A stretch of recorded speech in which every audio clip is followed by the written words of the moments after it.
Hello, everyone. Welcome to Developing Palates. I'm Aaron Loomis, and with me, as always, is June Liu. How you doing, June? Good, man. So tonight we are talking about the Black Label trading company Bishop's Blend Corona Larga. This is kind of a Corona Extra Vitola, 6.25 inches by 46 ring gauge. Comes out of the Fabrica Oveja Negra factory in Nicaragua. Wrapper is Ecuadorian Maduro. Binder is Ecuadorian Habano. And the filler is from Nicaragua. It's got Pennsylvania broadleaf and Connecticut broadleaf in it. Blended by James Brown. Price point is $10, and the cigar was released in July of 2016. So, with all the cigar details out of the way, June, what was your pre-light experience like? Very good pre-light experience. The wrapper had a thick and hearty Maduro shade wrapper. Things well pressed, seems tight. In terms of construction of the cigar and kind of feeling it through my fingers, bunching and roll felt spot on. It had a nice firm give and no soft spots. The nipple head had a very well adhered thick triple cap. Um, in terms of the nosing experience, wrapper gave me cedar, dark chocolate, barnyard. Nosing the enclosed foot, got a mixture of barnyard cedar and spicy chocolate. Uh, Cold draw, I got some white pepper, cedar, and dried cardboard. So all in all, a very good experience. Yeah, cigar had a dark brown wrapper, had some well hidden veins. The seams were nearly invisible. There were three very well applied caps on what I call kind of a top of a Hershey's Kiss looking head. Foot's covered with a folded over wrapper. Two bands, a typical Black Label Trading Company primary band, and a foot band with the name of the line. The bands are primarily black with red lettering, artwork, and borders. Wrapper smells of pungent barnyard, and the foot is pretty much the same aroma because the wrapper's just folded over, but there was a little bit of an added like sweet grass aroma to it. Pre-light draw was creamy leather with a little bit of a spicy tingle that I got on my lips. So flavor-wise, what was your experience like? Starting from the first third, initial handful of draws gave me a mixture of cocoa, dry earthy minerality, and some black pepper. Quarter inch in, my mindset really focused on that cocoa note. And specifically, I felt like that cocoa note kind of morphed into more of a decadent chocolate. Mixing with the heat of that black pepper spice, it almost tastes like it was like a Mexican chocolate, like a spicy kind of a chocolate going on.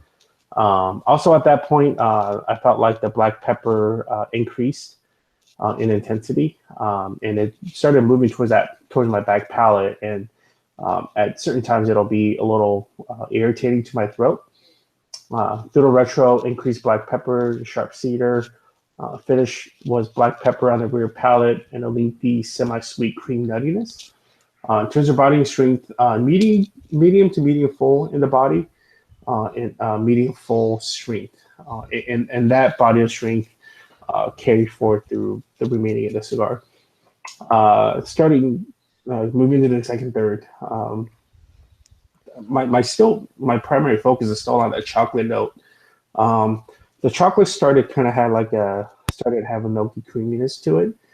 At the same rate, there was this like it's almost like this gamey mustiness that started to form, and that kind of gave the cigar more of a or perhaps a better body to the cigar.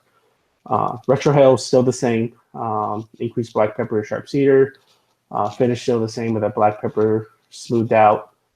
Not the same. Sorry, the finish was black pepper smoothed out, and that's still that same lengthy semi-sweet cream nuttiness. Moving on to the last third, I felt like the last third complexity started dying down, and it left me mainly with generic cocoa, dry earthy minerality, and a tapered black pepper spice. Um, Retrohale still continuously provided an increased black pepper and a sharp cedar. The finish resulted in a tapered black pepper, sharp cedar, and a faint cream nuts. So overall, it was a uh, chocolatey, uh, in like a rustic, earthy kind of a delivery to the cigar for me. Yeah. For me, the cigar started off with a very interesting note of like the crust of a soft pretzel and a mild cinnamon in the background. So there's a flavor of the day for me that I don't normally get from a cigar. After a few draws, that kind of all went away, and it was primarily wood with a little bit of coffee. And then a half inch in, some cream joined in, which kind of mixed really well with that wood and the coffee notes. The retrohale was really woody with a nice pepper zing to it. And then at 3/4 of an inch in, some baking spice joined in with the wood and the coffee and kind of pushed the cream out of there. Inch and a half in, baking spice morphs into like a black pepper, and that went along with the wood and the coffee notes. And the strength in that third was like just slightly above medium. Um, Second, third, a little bit of earthiness joined in with the wood and the coffee, with like a nice black pepper finish. And then half inch in, the wood becomes the primary note with a little bitterness in the background, and the other flavors of really went away. At an inch in, some cream joined back in to go along with the wood and slight bitterness. And then as the third was coming to a close, that creaminess increased to become even with the wood, and that slight bitterness was still remaining. And the strength had bumped up to be medium full in the second third. And then getting to the final third, the bitterness really increased for me, and that creamy wood moved into the background. At a 1/4 inch in, the bitterness really settled down and moved to the background while the creamy wood kind of came back up front.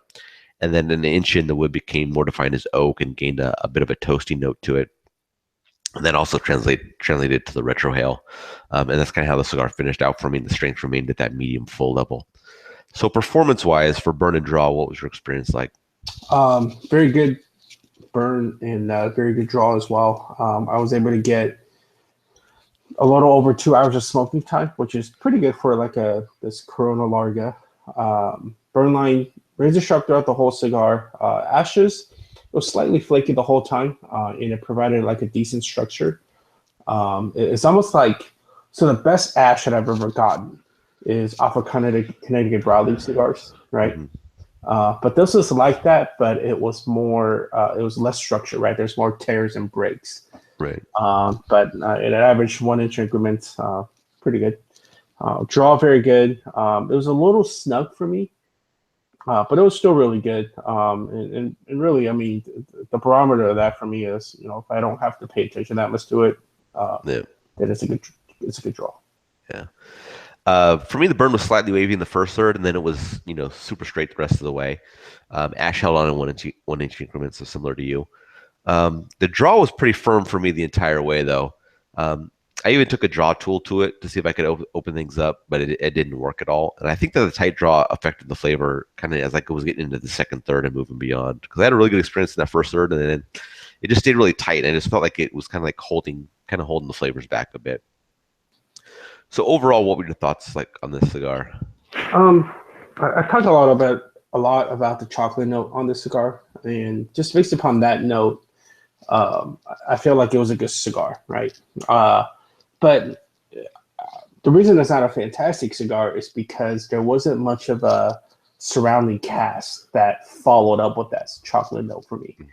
The earthiness and the spice levels, it did kind of add to that chocolate, but I felt like it didn't really capture that moment, right? It didn't really capture that big moment of making things more flavorful, making things more richer, right?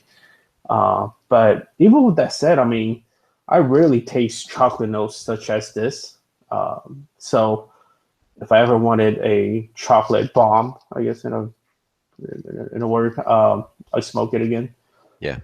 But yeah. Yeah, for me, the cigar started out with really great flavors and complexities, but it just kind of became average after that.